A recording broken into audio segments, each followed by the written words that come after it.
9 August Nabanna অভিযানে BJP নেতাদের বিরুদ্ধে কলকাতার নিউ মার্কেট আর হেয়ার স্ট্রিট থানায় 5টি এফআইআর দায়ের করা হয় পুলিশের পক্ষ থেকে। সোমবার পাঞ্জাবি মোড় পুলিশ ফাঁড়িতে আটকে রাখা বিজেপি যুব মোর্চা নেতা অভিক কুমার মণ্ডল এবং ঈশ্বর ঘোষকে গ্রেফতার করে নিয়ে যায় হাওড়া পুলিশ। গ্রেফতারের সময় বিজেপি নেতা এবং কর্মী সমর্থকদের রোষের মুখে পড়তে হয় হাওড়া পুলিশ টিমকে।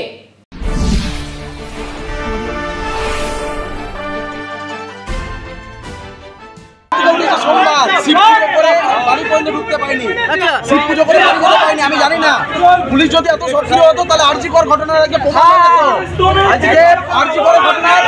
পুজো হয়নি, তাই আমাদেরকে নবান্ন অভিযানে যেতে হয়েছে। আজকে নিষ্করিত দেখতে পাচ্ছেন পুলিশের কিরকম রয়েছে, ঠিক আছে। আজকে সত্যি লজ্জা লাগছে পশ্চিমবঙ্গে। আমাকে দেখুন, আমার মনে হচ্ছে আমি টেররিস্ট হয়ে গেছি। পশ্চিমবঙ্গে টেররিস্টের মতো আমাকে নিয়ে যাচ্ছে।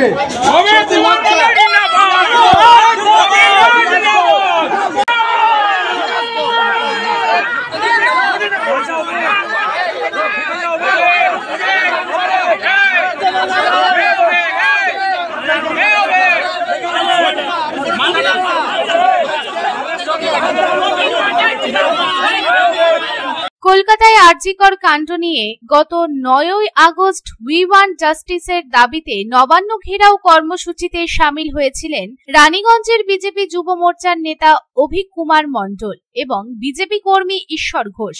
সোমবার সকাল 10টায় রানীগঞ্জ থানার পুলিশ অভিক কুমার মণ্ডল এবং ঈশ্বর ঘোষকে নতুন এগারা গ্রাম থেকে আটক করে নিয়ে যায় এবং তাকে রানীগঞ্জ পাঞ্জাবি মোড় পুলিশ ফাঁড়িতে রাখে। তারপর এদিন সন্ধ্যায় হাওড়া পুলিশের একটি টিম এসে অভিক কুমার মণ্ডল এবং ঈশ্বর ঘোষকে গ্রেফতার করে নিয়ে যায়। এদিন ঘটনার খবর পেয়ে বিজেপি যুব মোর্চার নেতা অভিক কুমার মণ্ডল এবং বিজেপি কর্মী ঈশ্বর ঘোষের গ্রেফতারির খবর পেয়ে ঘটনাস্থলে ছুটে আসেন বিজেপির কর্মী ও সমর্থকেরা। খবর পেয়ে থানায় ছুটে আসেন অভিক মণ্ডলের বাবা ও দিদি অনুশ্রী মণ্ডল। যেটা ঘটেছে বা যেটা হয়েছে সেটা পশ্চিমবাংলার মানুষের কাছে লজ্জার ব্যাপার। আমরা জানি বিগত 1 বছর আগে আমাদের দিদি বোন, যেটাই বলবো না কেন, অভয়া, যাকে আমরা চিনেছি, এরকম একটা হিনিয়াস ক্রাইম কলকাতার বুকে ঘটেছে। তখন কিন্তু এই পুলিশকে আপনারা কিসের চরিত্র দেখেছেন বলুন তো? কেউ দেওয়াল ভাঙছে, আর না হলে কেউ প্রমাণ লোপাট করছে, আর না হলে কেউ ওই যে অভয়া তার মায়ের মাথায় একটা করে ঢিল ছুটছে। কিন্তু এইসব করতে আপনারা ওই সব পুলিশদেরকে, দলদাস পুলিশকে দেখেছেন। কিন্তু একবারও এইটা আপনাদেরকে বুঝতে হবে যে এই পুলিশ কতটা পরিমাণে ভয় পেয়েছে, কতটা পরিমাণে তারা আজকে ভীত যে হাওড়া থেকে এসে অভিক কুমার মণ্ডলকে এখান থেকে তুলে নিয়ে যাচ্ছে। এদের চরিত্র এটা, এদের কাজটাই এটা। এখন ওনারা তো প্রচণ্ড পরিমাণে একটা ব্যাটালিয়ন নিয়ে এসেছিলেন, প্রচণ্ড পরিমাণে হেনস্থা করেছেন বাড়ির লোককে, আরও যারা আমাদের কার্যকর্তা ছিল। আমরা চেয়েছি সম্পূর্ণভাবে শান্তিপূর্ণভাবে যাতে যায়, কিন্তু না, ওনারা প্রচণ্ড পরিমাণে অ্যাগ্রেসিভনেস নিয়ে ওনাকে নিয়ে গেছেন।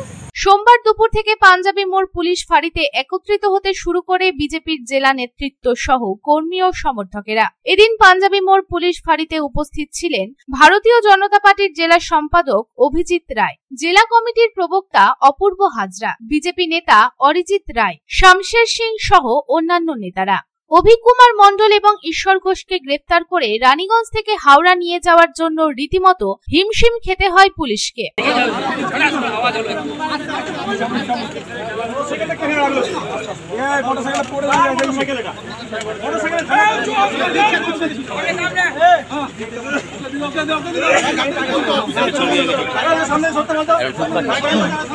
তারা এই গ্রেফতারি করার প্রতিবাদ করে হাওড়া পুলিশের গাড়ির সামনে দাঁড়িয়ে যায়। রীতিমতো পুলিশের সঙ্গে বচসা হয় বিজেপি কর্মী ও সমর্থকদের। অবশেষে কড়া নিরাপত্তার মধ্য দিয়ে কলকাতার উদ্দেশ্যে রওনা দেয় হাওড়া পুলিশ।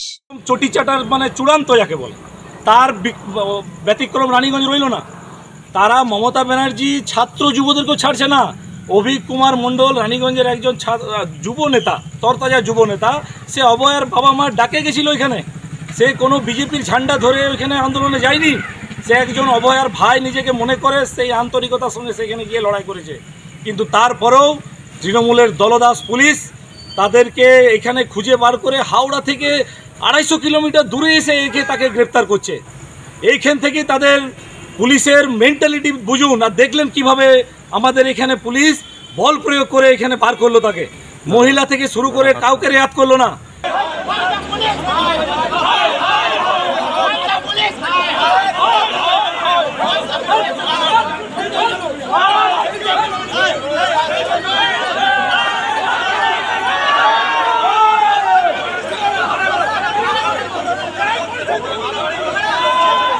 রানীগঞ্জ থেকে বিপ্লব বাদ্যকরের রিपोর্ট, পাবলিক टाइम्स।